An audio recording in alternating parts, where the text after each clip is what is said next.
नमस्कार, स्वागत है आपका स्टेट लाइव टीवी न्यूज में। मैं हूं आपके साथ राजकुमारी ठाकुर।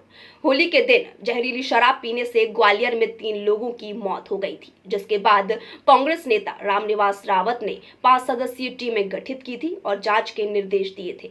जिसके बाद रामनिवास रावत ने कहा कि रिपोर्ट में यह साबित हुआ है कि अधिकारियों और माफिया की मिलीभगत से ये अवैध शराब संचालित की जा रही थी, जिसके चलते उन्होंने कहा कि ग्वालियर में 3 लोगों की जान चली गई। उन्होंने कहा कि आखिर बीजेपी इस जांच के लिए टीम गठित क्यों नहीं करती, क्योंकि बीजेपी और अधिकारी ही खुद इसमें सम्मिलित हैं। आइए आपको बताते हैं रामनिवास रावत का इस बारे में क्या कुछ कहना है। और मिथाइल अल्कोहल कहाँ से आता है, ये सारी की सारी चीज़ें और सारी जहाँ भी मौतें होती हैं, न तो उनकी जांच होती, न उनका परीक्षण किया जाता, न उसके बाद जांच के बाद उनकी रिपोर्ट आती और किस किस ने बनाई, कहाँ से सामान आया, कहाँ से पकड़ा गया, किस किस के खिलाफ कार्रवाई हुई, चालान प्रस्तुत हुए कि नहीं हुए, इस तरह की कोई जानकारी उपलब्ध नहीं रहती। उसका मुख्य कारण जैसा कि बताया कि बिना पुलिस के संरक्षण के, बिना सत्ता के संरक्षण के, बिना सत्ताधीशों के जुड़े हुए लोगों के संरक्षण के अवैध शराब नहीं बिक सकती है। आप और हम सभी जानते हैं, उन्हीं के संरक्षण से बिक रही है। तो इस तरह से जैसा कि बताया कि हर महीने थाने को पैसे देते हैं, थाने से कहाँ जाता है ये भी आपको सबको पता है।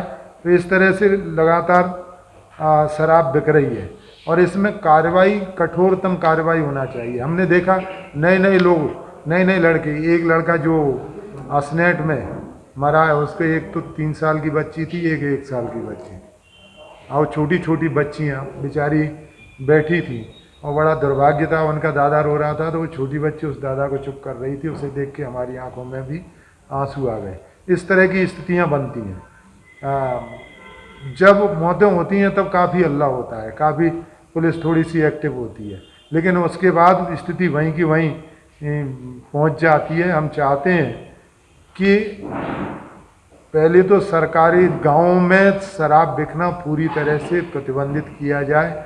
जहाँ ठेके नहीं है वो शराबबंदी पूरी तरह से लागू की जाए और अगर शराब पाई जाती है तो उसके खिलाफ कठोरतम कार्रवाई करने के कानून बनाए जाएं कि अवैध शराब जहाँ भी पाई गई, ठेके के अलावा अतिरिक्त कहीं भी शराब पाई गई, बेचते हुए मिला गया, तो उस पर थोड़ा जो जुर्माना ये पकड़ लेते हैं, छोड़ लेते हैं, ये कार्रवाई से काम नहीं चलेगा।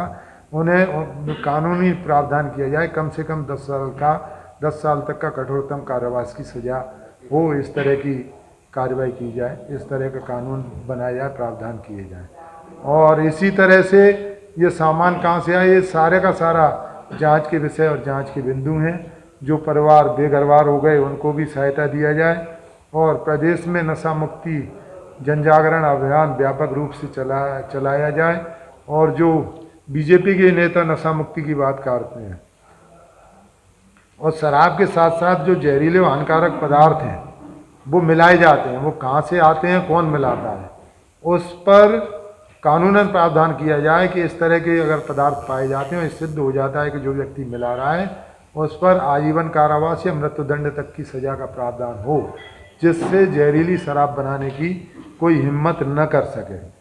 बात बीजेपी के ही नेता हमारी पूर्व मुख्यमंत्री उमा भारती जी काफ़ी जोर शोर से उठा रही हैं, तो उस पर भी ध्यान दिया जाए कि प्रदेश को नशा मुक्त हम कैसे बना सकते हैं।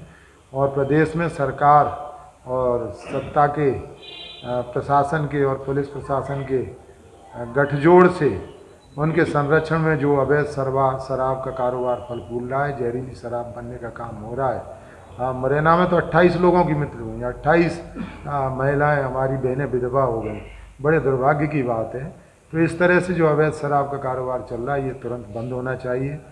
हमारे पूर्व मुख्यमंत्री और प्रदेश अध्यक्ष आदरणीय कमलनाथ जी ने जैसे ही पता लगा मुरैना में भी टीम भेजी, मुरैना में भी लोगों को आर्थिक सहायता देने का प्रयास किया, दिया और लाहौर में भी आर्थिक सहायता देने का काम किया।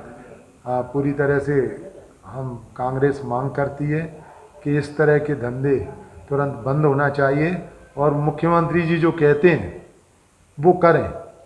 उन्होंने ही कई जगह कहा है, उनका मैंने वीडियो देखा है कि मैं माफियाओं को ज़मीन में गाड़ दूंगा, माफिया प्रदेश छोड़ जाए, मैं उखाड़ के फेंक दूंगा, जिंदा नहीं रहेगा, कितने इंची ज़मीन में नीचे गाड़ दूंगा। तो ऐसे माफियाओं के खिलाफ कहने कथनी और करनी में अंतर मिटा के माफियाओं के खिलाफ कठोरतम कार्रवाई करे, तभी हम अवैध शराब और जहरीली शराब से प्रदेश को मुक्त करा पाएंगे।